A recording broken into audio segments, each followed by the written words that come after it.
تو ایک طبقہ ادھر چلا گیا کہ آپ ہی بن گیا سب کچھ. ایک دھماکہ ہوا تھا اور ہر چیز بن گئی. وہ دھماکہ فرض کرو اگر یہاں کوئی ٹھا کر دے نا، ٹھا کچھ پٹاخہ ہی چھوڑ دے، تو آپ لوگ ان دروازوں سے کیسے نکلو گے؟ بھاگتے ہوئے کہ بڑے آرام سے؟ عبد الخالق صاحب دے تو ہی چڑھ کے جاؤ گے، ساڑی جان بچے. اور اگر میں یوں کہوں کہ گندم کا ڈھیر پڑا تھا، اس میں دھماکہ ہوا اور گندم اڑتی ہوئی بوریوں میں جا کے فکس ہو گئی اور بوریاں سل گئیں اور ٹرک پہ چڑھ گئیں اور منڈی میں جا کے بک گئیں، تو تسی دو جتیاں مار کے میں نے باہر کر دے منا. ایک دھماکہ ہوا، وہ دھماکہ اتنا قابل تھا، اتنا علم والا تھا کہ اس سے دو طاقتیں پیدا ہوئیں، ایک سپیڈ کی اور ایک مقناطیس کی. تو اگر سپیڈ اور مقناطیس کی طاقت میں ایکوالٹی نہ ہوتی اور 1/10 خرب سیکنڈ، یہ آسٹریلین سائنسدان کی بات میں بتا رہا ہوں، ایک سیکنڈ کے تو 100 سے زیادہ حصے ہو نہیں سکتے، لیکن انہوں نے کہا فرض کرو اگر ایک سیکنڈ کے 1/10 خرب حصے ہوں، تو وہ 1/10 خرب حصے میں اگر تھوڑا سا رفتار اور مقناطیس کی طاقت میں فرق آ جاتا تو ساری کائنات ٹکرا جاتی.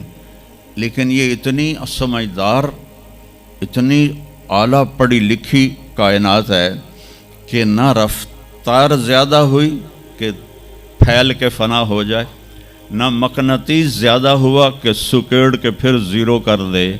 تو اس بیلنس کو خود بخود قائم ہو جانا، اس تو وڈا کملا کوئی نہیں، بے وقوف کوئی نہیں جو کہتا سورج کا بھی ایک سسٹم بن گیا، چاند کا بھی بن گیا، گلیکسی کا بھی بن گیا، اور اپنا آپ چلے جا رہے ہیں چلے جا رہے ہیں چلے جا رہے ہیں، ایسے ہی رہیں گے، ہمیشہ رہیں گے.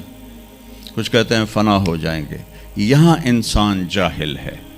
اس جہالت کو دور کرنا سب سے پہلا علم ہے. اگر مرتے ہوئے مجھے پتہ چلا کہ یہاں تو معاملہ کچھ اور ہے، جو لوٹ آئیں تو کچھ کہنا نہیں، بس دیکھنا انہیں غور سے جنہیں راستوں میں خبر ہوئی کہ یہ راستہ کوئی اور تھا. چلتے چلتے پتہ چلا کہ ہم تو کہاں پہنچ گئے. تو اس وقت تو پھر رب ارجعون کے نعرے قرآن کہہ رہا ہے، کہیں گے رب ارجعون، یا اللہ واپس کر دے، لعلی اعمل صالحا، میں بڑے اچھے کام کروں گا. اللہ نے کہا کلا، اب نہیں ہو سکتا ہے. تو نبی جو آتا ہے 1,24,000 نبی یہ علم لے کر آتے ہیں اور وہ انسانوں کی اس جہالت کو دور کرتے ہیں.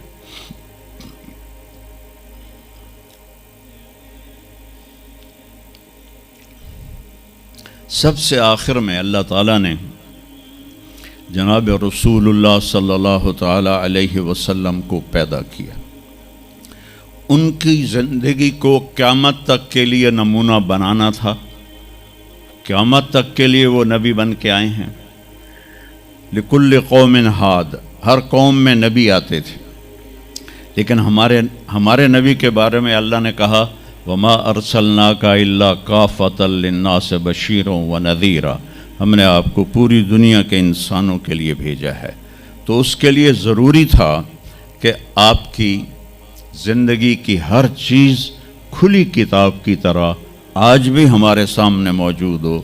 اگر میں آپ کے طریقے پر چلنا چاہوں تو میرے پاس مواد موجود ہو.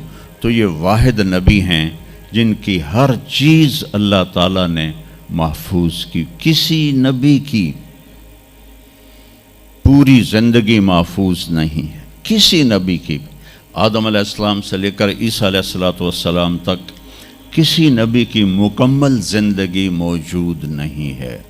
اور ہمارے نبی کی زندگی پیدائش سے لے کر آنکھ بند ہونے تک ایک ایک پل کی زندگی آپ کی ہمارے پاس موجود ہے۔ میں نے ایک آیت پڑھی تھی، لقد جاءکم رسول من انفسکم۔ میں موریتانیہ گیا، وہاں پڑھتے ہیں لقد جاءکم رسول من انفسکم۔ موریتانیہ ویسے تو افریقہ میں ہے لیکن عرب ملک ہے، وہاں سارے یمنی عرب رہتے ہیں سارے، اور پورے موریتانیہ میں آپ حیران ہوں گے ایک بھی بے نمازی نہیں، پورے موریتانیہ میں ایک لڑکا لڑکی مرد عورت بے نمازی نہیں۔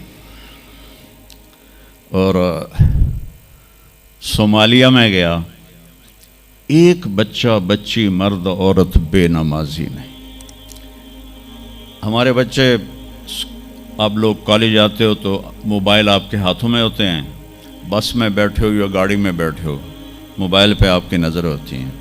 اور میں چونکہ 2 دفعہ گیا ہوں صومالیہ، 2 دفعہ، تو وہ بچے جب صبح جا رہے ہوتے ہیں اسکول تو ان کے ہاتھوں میں قرآن ہوتے ہیں اور وہ قرآن پڑھتے جا رہے ہوتے ہیں، کوئی میچ ہی نہیں ہے، ایسی خوبصورت زندگی ان کی۔ تو آدم سے عیسیٰ علیہ السلام تک کسی نبی کی مکمل 25 نبیوں کے نام قرآن میں ہیں، 25 آئے تو 1,24,000 ہے۔ 1,24,000 میں 5 نبی سب سے بڑے ہیں، نوح علیہ السلام، ابراہیم علیہ السلام، موسیٰ علیہ السلام، عیسیٰ علیہ السلام اور محمد علیہ السلام۔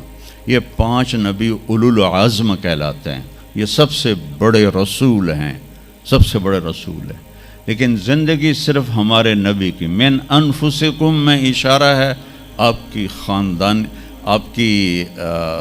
خاندانی وجاہت کی طرف، کہ آپ بنو ہاشم سے ہیں جو سب سے عالی خاندان ہے، اور آپ کا نسب آدم علیہ السلام تک محفوظ ہے، بے داغ نسب ہے۔ آپ نے فرمایا میں اپنے باپ، جتنے بھی میرے پیچھے باپ ہیں، کسی میرے باپ سے زنا ثابت نہیں ہے، میرے کسی باپ نے زنا نہیں کیا ہے۔ یہ نسل کی حفاظت کا نظام چلا ہے۔